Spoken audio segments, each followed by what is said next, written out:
بسم اللہ الرحمن الرحیم۔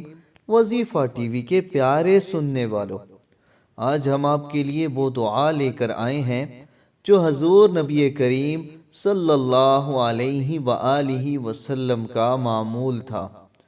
تو حضرت ابو ہریرہ رضی اللہ عنہ کہتے ہیں کہ حضور صلی اللہ علیہ وآلہ وسلم یہ دعا فرمایا کرتے تھے جس میں 4 چیزوں سے اللہ کی پناہ مانگتے۔ کیسے پڑھتے؟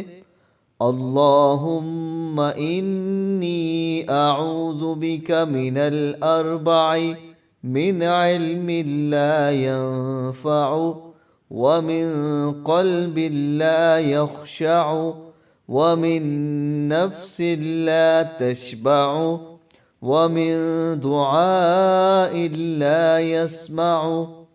ترجمہ: اے اللہ، میں تیری پناہ میں آتا ہوں 4 چیزوں سے۔ پہلی، اس علم سے جو نفع نہ دے۔ دوسری، اور اس دل سے جو نہ ڈرے، یعنی اللہ سے نہ ڈرے۔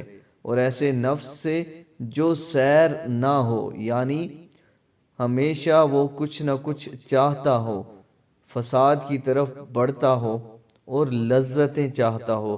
اور ایسی دعا سے جو سنی نہ جائے۔